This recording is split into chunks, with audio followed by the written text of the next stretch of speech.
bienvenue dans notre podcast Isadora BC, le podcast où une comédienne et un poète échangent autour d'une tasse de café. La comédienne, c'est Clarence Massiani et le poète, c'est Régis Dequet. Bonjour Clarence. Bonjour Régis. Alors, nous avions déjà parlé de ce projet de CUNY lors de nos précédents podcasts, mais nous souhaitions, comme je l'avais annoncé déjà, revenir à cette collecte qui a été particulièrement riche de par sa durée, c'est 80 heures de collecte, durant 6 mois, et de par son histoire autour de la dynamitrie. Cette dynamitrie qui a ouvert en 1887 et fermé en 1987 a fait vivre les deux villages de la Genevraye et d'Épizy. Et quand on parle de CUNY, il s'agit d'un petit hameau qui est sur la commune de la Genevraye.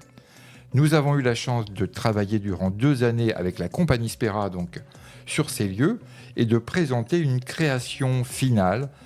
Mais aujourd'hui, on va reprendre certaines de ces collectes et on va vous lire quelques extraits. Voilà, je trouve que c'est toujours intéressant.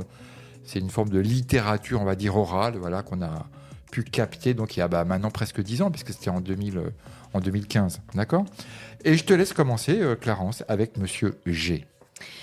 Je me souviens que ce monsieur G, avant même de me parler, m'avait tendu un article sur lui dans le journal de la Genevraye en me disant « Vous lisez cela, c'est ma carrière particulièrement complète. » J'avais éclaté de rire en lui demandant si cela voulait dire que l'interview à peine commencée était déjà finie. « Non, ça vous donne une petite idée, après on peut en parler de l'usine. » Et il s'est mis à en parler après et ça a duré 3 heures. C'était absolument magnifique. Voilà ce qu'il m'a dit. J'ai fait un peu de tout là-dedans. Je suis née en 1925, j'habite CUNY, mon père travaillait là-bas et c'est comme ça qu'on est arrivé à CUNY. Et d'ailleurs, moi j'ai toujours dit que je n'irais pas travailler, je n'étais pas d'accord pour aller travailler dans cette dynamitrie. J'ai voulu pas aller à Paris. J'ai été voir quand même, j'étais au Ranelagh, c'était des serres, c'était pour faire des fleurs, c'était pas mal. Mais à l'époque, on n'avait pas les trains d'aujourd'hui. Et puis, j'avais pas envie d'aller traîner à Paris et revenir à la Genevraye. Bon, après, j'ai décidé d'aller à la dynamitrie. Ma femme, elle y était depuis 5-6 mois déjà, 2 ou 3 janvier 1948. Et à ce moment-là, il fallait compter à peu près 80 femmes qui y travaillaient, en 2 postes, car on marchait toujours en poste là-dedans. On travaillait de 5 heures du matin à 1 heure de l'après-midi ou jusqu'à 10h30 du soir. J'étais à la nitration, donc à la nitroglycérine. Donc on était obligé de venir à 4 heures du matin. J'ai toujours dit que je n'irais pas à la dynamitrie. Et puis finalement, j'y suis entrée à 23 ans, j'y suis restée jusqu'à la fin. Jusqu'à la fermeture, j'ai même fait un peu de rab, j'ai tout connu. À l'époque, on avait été embauché par Monsieur R. Je vous dirais, cette usine au départ, c'était un peu la vie de famille là-dedans. Un enfant malade, fallait l'emmener au docteur parce qu'on n'avait pas de voiture. À l'époque, on n'avait que des bicyclettes. Et puis pas des bonnes. Alors il prêtait la voiture avec un chauffeur. Et puis tout un tas de trucs, des droits. Moi, j'appelle ça la vie de famille. J'ai vu ma femme, mon vieux, il était très très malade, il avait plus un œil. Et elle est allée voir le directeur et lui a dit, et il a prêté sa voiture et bien d'autres avantages. On payait l'électricité, on payait pas de loyer, pas l'eau. Ah, il y avait des avantages. Et puis ce qui était bien, on avait ce qu'on appelait la participation aux bénéfices. Et je vous garantis que c'était pas le 13e mois comme maintenant. Et j'ai commencé à ce qu'on appelle à la cour. Dans la cour, c'était un peu le déchargement. Il n'y avait pas de camion. Tout était livré au chemin de fer à Montigny. Pour les acides, les nitrates, les celluloses, tous les produits qui pouvaient entrer dans la dynamitrie. Et quand le produit était fabriqué, il fallait le mener à Moret. Et à Moret, les caisses de dynamite. 1 wagon, 2 wagons, 3 wagons. Souvent, c'est la direction qui prenait. Et puis, si le camion, il appelait ça le patachon, et le patachon, il descendait jusqu'à Montargis. Et en remontant, il ramassait tout ce qui était plein. Chez nous, et puis d'autres choses. Parce qu'il n'y avait pas que nous qui travaillions par les chemins de fer. Alors les gendarmes, ils restaient à la dynamite, là, et nous, on fermait les portes. Et on rentrait chez soi. Mais les gendarmes, Tant que les wagons de dynamite partaient pas, ils restaient là. Ils gardaient la dynamite. Mon grand-père a charrié de la dynamite avec une charrette, mais pas moi. C'était déjà des voitures, le patachon. Les premiers connus, c'était des pneus pleins à la remorque, pas le tracteur. Des pneus pleins, c'était des bandages de caoutchouc. Mais il n'y avait pas de chambre à air dedans. Et donc, comme il n'y avait pas de ressort non plus, ça secouait. Mais ça, c'est autre chose. La base, au départ de la nitroglycérine, c'est acide nitrique et glycérine. Alors maintenant, le nitrique, on ne peut pas faire le nitro en mélangeant les deux. Alors on avait ce qu'on appelle l'acide sulfurique qui faisait masse. Ça servait pour nous à rien, mais on ne pouvait pas faire de dynamite avec. Et puis après, on a eu ce qu'on appelle du glycol. On le mélangeait avec de la glycérine parce que le glycol était moins cher que la dynamite, que la glycérine. Ça rendait les gens malades. On avait des maux de tête, des trucs comme ça avec le glycol. Quand on revenait de vacances, les maux de tête, il y avait des gens qui vomissaient. Moi, j'ai jamais vomi, mais ça me donnait la diarrhée.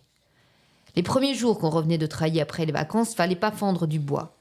Parce que fendre du bois, ça résonnait dans la tête, c'était dingue. Et puis après, au bout d'une semaine, on avait ça dans la peau. On était de nouveau intoxiqués. Alors on donnait du lait aux femmes. Aux hommes, non, mais pourquoi pas les hommes ? Ça. Les femmes buvaient du lait. Ça s'est terminé comme ça s'est terminé. C'était Madame V qui fournissait le lait.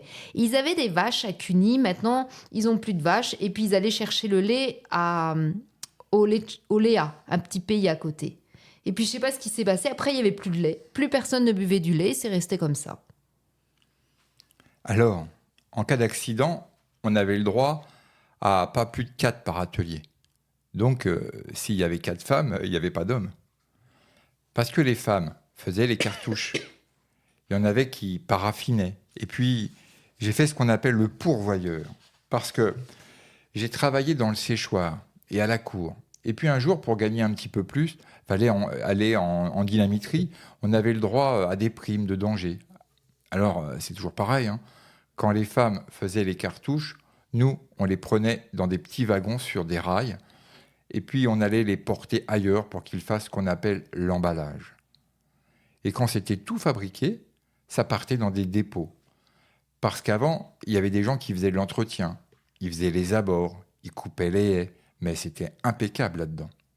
Après, les wagons ont été supprimés, alors j'étais parti à la nitration à ce moment-là. Et c'était des petits Fenwick qui tiraient les wagons. Alors que nous, on poussait ça à la main, et par tous les temps.